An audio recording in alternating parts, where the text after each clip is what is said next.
And ladies and gentlemen, we are live for episode number 2 of what we call Honors Life. Very, very creative. This is your new daily live video podcast about all things entrepreneurship. And what we're going to do here is we're going to invite on to share their stories, everything about what it actually means to be an entrepreneur.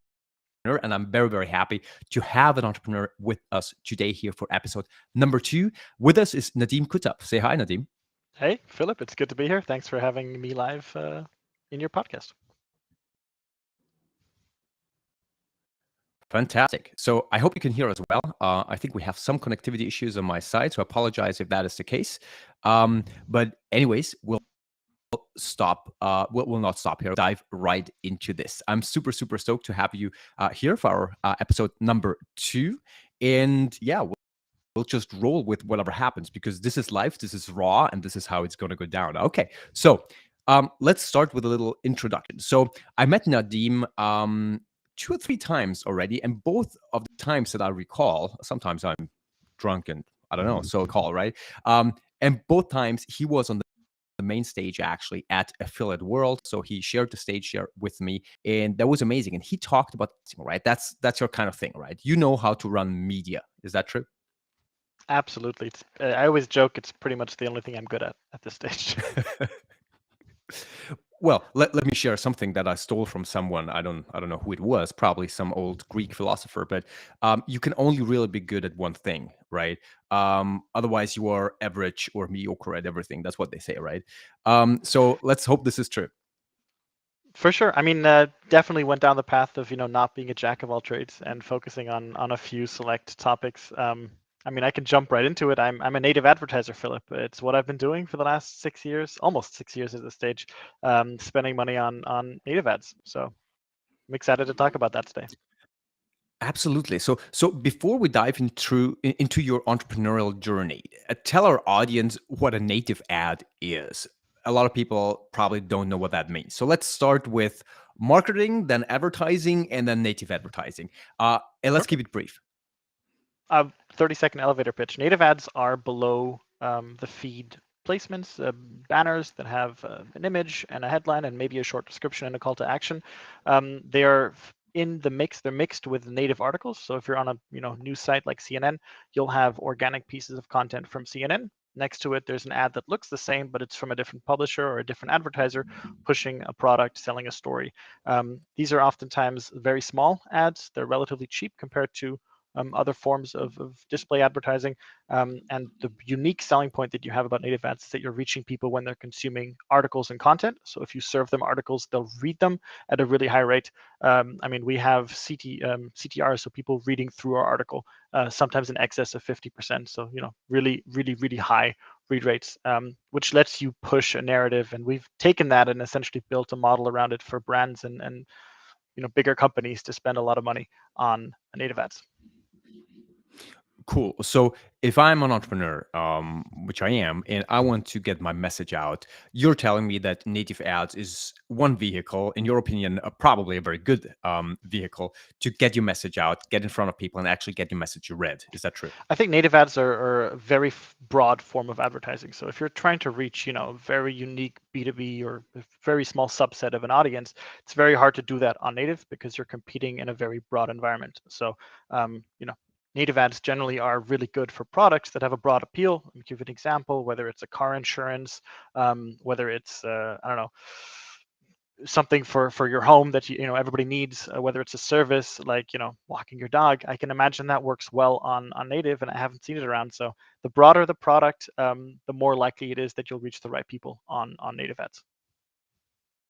Cool. So, first of all, what you do might be interesting to a lot of entrepreneurs and how they can get their message out. Secondly, I want to speak about your journey as an entrepreneur, because from what I know, and correct me if I'm wrong here, but from what I know, you started as a media buyer. So, a person who purchases ads basically makes sure that a product is promoted through native ads, right?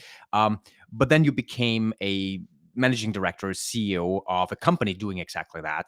And just recently, you have become a full entrepreneur. This is why we have you on, right? So you're a fresh entrepreneur, if I'm right. Now, basically doing similar stuff to before, but on your own terms with your own company. Is that true? Yes, in a nutshell, I mean, I started off as I finished my political science degree in 2017. Started as a very junior. How much is that worth as an entrepreneur now? Oh, I have no idea. Not a lot. I mean, I enjoyed it, but I don't know how much it helped me in what I'm doing right now. What I did learn in general about education, and I mean, I think especially in our circles, there's a lot of different opinions about this, is how to sell myself. At university, one of the things that you had to do to lobby to push for, people to listen to you, was become very good at selling yourself, and that's definitely helped me a lot in life. Getting out there and learning to talk about what you do, how you do it, and a certain subject that you're passionate about. In this case, native ads. Um, I know that's not something that they teach you at school, but it's one of those skills that kind of transferred well into what I'm doing here. I think the other stuff maybe less so. I get that. I get that. I spent 11 years at university, Oh, and wow. that's not because I'm so smart. I do have a couple of degrees that my mom is very proud of. Hi, mom. Thanks for watching. And I'm actually somewhat proud of it as well. But the main reason I'm proud of is because it was very hard for me. It was very hard for me, and I'm not sure if it helped anything for what I do today. So I'm always curious about if people actually spend some time at university and how do you think it has benefited them? Okay, so selling yourself is one of the things you learned at school, at university. Yeah, for sure. And I think that transferred well into, I've always been somebody who's liked to take on new challenges. I'm not very comfortable being comfortable. Let's call it that. I like to be pushed. I like to be in an environment where things are changing. I've noticed, I had a 9 to 5 when I was younger, and I was really good at it for like 6 months, and then I was like, man, but I want to do more. So I took on, projects outside of my scope of work, and noticed at some point that I was just working, 60-hour weeks and enjoying it. I enjoy a certain base level of pressure, and you can achieve that as an entrepreneur by dictating how you spend your day. So you can, if I want to put myself under more pressure, if I'm too relaxed, if that's what you want to put it, I can go and find more work and do more.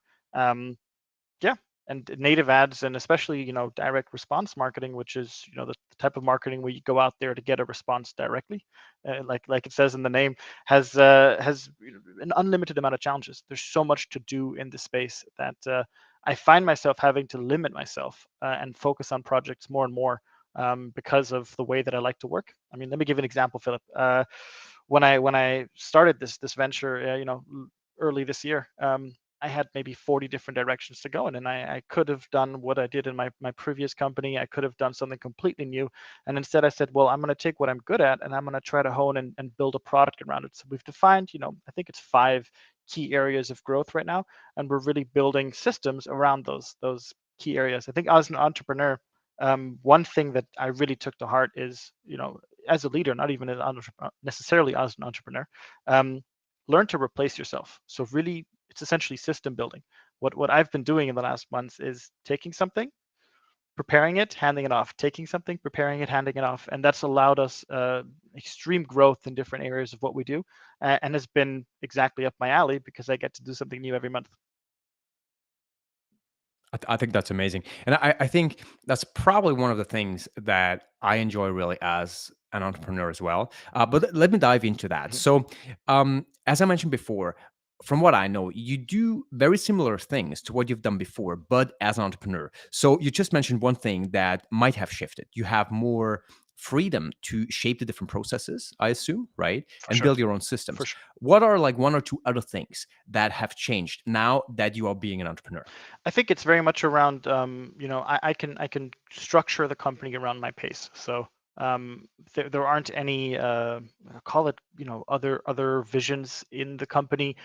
We've put together a group of people, and the team that I'm working with right now believes in what I believe. They look in the same direction as I'm looking, and it allows us to work together towards a variety of different goals that are in one specific area. So let me give you an example. I've always wanted to put together an e-learning course for native, and it's just never been something that I've been able to dedicate the time to sit down and say, you know what, um, out of the 100 people that reach out to me a month for support on Taboola, on Outbrain, on different native ads channel, I can help maybe two. because as an agency, we're just, or as a consultant, I'm very expensive to sit down with for 10 hours and look at your campaigns. Whereas if we build a product that's more accessible, we suddenly bring native to more people, allowing for more brands to succeed on native, and carve open an entire sector of native advertising that currently really is underdeveloped. And that's been a passion, if that's what you want to call it, of mine for quite some time that I've never gotten around to. And now that I'm dictating the pace of what we're doing here, we're throwing time and energy at building out something that I think is really going to help a lot of people understand Taboola, Outbrain, and native ads overall. That's cool. I want to dive into something else, and I think you being kind of like a fresh entrepreneur, you're probably a great person to speak about this topic. So there's a lot of hype, I would say, about entrepreneurship nowadays. A lot of people want to work on their own terms in whatever way. I think it's a generational thing. It's also it has to do with a lot of like trends that we see. But then I feel there's a big difference between somebody freelancing or trying stuff on their own and being an entrepreneur who is actually building a company, right? It I also think, means that, go ahead. go ahead. I think it's a very much around, are you building a product or a system? I think if you're building a product around yourself, you are the product. You are what goes out. If you're a freelancer, that's you're the freelance designer, you're a freelance consultant for different areas. That could be an incredibly lucrative job, and I would consider you an entrepreneur, but not a system builder per se. So I think that true entrepreneurs, the people that I've talked to, like you, like other people that you'll be talking to the next days and weeks, they strive to construct things. I always say that we're engineers for products that are a bit more less tangible, or systems that are a little bit less tangible. I spend a lot of time, when I go to bed, it's one of the few times of my day where I'm not working or I'm not mentally at my desk. I have all these ideas on, okay, how do we structure ideas? And I've talked to other entrepreneurs that are like, yeah, I have a little, might sound cliche, but like a piece of paper or a notebook next to my bed with a pen where I can just jot down ideas, Of because course, yeah. some of the best ideas come when you're not trying. So That's very true. I mean, one of the best things I realize you can do as an entrepreneur is that you actually take off times, right? And train yourself to get into a different vibration, is how Aki called it yesterday, right? A different frequency. And I think this is very, very important, right? He quoted like Elon Musk and other guys who are well known, but I think this is true for everyone. I want to share one brief story here. The artist Dali, right? Salvador Dali. What he yeah, did, if I remember that correctly, he was sitting in a chair with, or was it Picasso? See, so much for my education. But anyways, one of these famous artists and probably entrepreneurs as well. He kept a big ass key in his hand, and he was just sitting in a chair, right, holding the key, right, waiting to fall asleep. So the second he fell asleep, the key dropped, right, made a big noise when it like fell on the floor, and he woke up again. So he only needed this like split second to come up with ideas, but ideas that he could not have when he was fully awake, right? And he was actually training that. So I found that very interesting. I tried it as well. The problem is I don't wake up. So you let the key sit, right? yeah. Anyways, all right.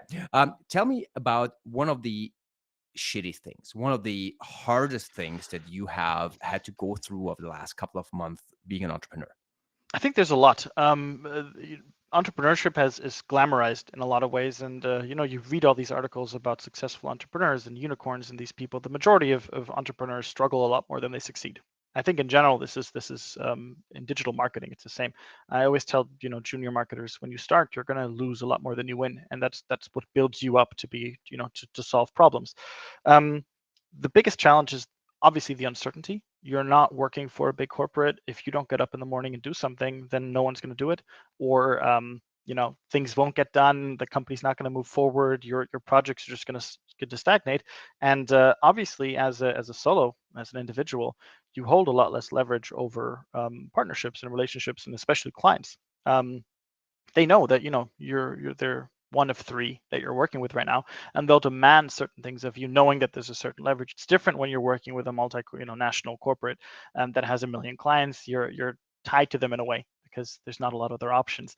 As an entrepreneur, you are replaceable in some way, so you need to work for your bread every single day. And that's where the system building comes into play. I think empowering people, building systems, and enabling you as an individual to be replaced within your own company is the bread and butter of successful entrepreneurship. But it's So also the hardest part, if I may add, like letting go of things and spending a lot of time to put something together just to give it to somebody else who may do a great job, may not, or may not do it the same way as you and take it and run with it. That takes quite a bit of leadership is I think the right term. You learn to kind of trust others and enable others to grow and replace you. so if you're like into building systems, right? And you build something, that's what you said before, and then you hand it off to your team. And obviously, you want to check back and make sure everything is working, but you continue building and building. So, one of the things that I realized that are very important here is to understand how to mix the day to day operations and be present as much as is needed, to combine that with very much looking forward, right? And obviously, there's different ways of different styles of leadership. Personally, I like to look very far in the distance, right? I like to see things very long before they materialize. And I hope this podcast is one of the things that falls into that category, right? I'm looking very far in the distance. Um, Fingers crossed. so for yourself, right? Where do you see your new venture in, say, 5 years? What do you want to build, and how do you keep yourself accountable towards that goal? I'm not sure I'm the best person to ask about 5-year plans. To be totally honest, I'm very much living in the next, 6 to 12 months is what we're currently kind of scoping. Um, I mean, we founded the venture in January, so it's a very fresh concept. Typically, I think, especially in advertising, it's close to impossible to have a concrete plan over such a long period of time. We don't know what's going to happen in a month, in a year, in 2 years. I mean, the war in Ukraine is a great example of something that I didn't expect. I could have bet money against it when, things were developing. I was like, we'll be fine. It's never going to happen. It's we've grown past it, and it had a huge influence on our day to day, on our bread and butter, on our core business, in a way that no one would have predicted 2 years ago. So I think it makes sense to kind of have fallback options. We've learned to build reserves. One of the first things that I did when we founded this is set very clear financial goals where we said we want half a year of full operational expenses in the bank at any given point in time. And I don't know a lot of companies that are working like that, especially in the startup phase, because cash is king. They want to use it to grow. They want to use it to fund the business. But from an experience from the past years, it puts you under pressure to make short-term decisions if you don't have that floor. So one of the learnings that I think I've taken over the past years is sit on a comfortable cushion and be in a position to act in like you said, in long-term interests. Don't take decisions because you need to this month. In an ideal position, you take decisions because you'll see the results of those in 3 to 6 months, and then they'll pay off double or triple what they would do if you did them with a short-term lens. Absolutely, I agree. Looking at timeframes, I realize we've already been speaking about almost 20 minutes, right? And 20 Oh minutes boy. is we want to stick to here at this format. It's absolutely Mhm. crazy how time flies. But I'm committed to keeping this short so people actually get a chance to listen to the whole thing and not Mhm. like spend a half weekend on this, like on a Joe Rogan show. So I have one last question, which is, um, what's $1 million business idea people should steal from you? There is so much demand for transparent and competent partners in the advertising space. Whether it's optimizing funnels, whether it's optimizing creative strategies and ideas, most large brands are built inefficiently because of the way that they've grown, because of the I want to call it like the 6 layers of decision making in big enterprises. Um, Choose something that you're good at and that you enjoy and make it into a job. So if you're creative, fulfill that potential and start thinking about how can I provide value. The entire business that we're sitting on right now was built around the question, how can I provide value to companies? So we didn't go and say this is our product. We went to clients and we said, hey, listen, we'd like to help you. Where do you need help? And that's where we invested the majority of our energy. So it's, I guess, to keep it very simple, solution based products and businesses. If you can provide a solution to somebody's problem, you've got a business. Build that out, make it something you're good at, and sell it. All right. Thank you very much. We're right Thank on you so much time. for your time. That was absolutely great having you here. Thank you, Nadim. Guys, if you want to follow Nadim, find him on his socials. I think LinkedIn is your preferred Yes, channel, sir. if I'm not mistaken. Yes, sir. Also, please, wherever you're watching this, follow this channel. And yeah, be back for more. Thank you very much, Nadim. It was a pleasure having you. Have a great Thank day. you so much, Philip. You too. Take care.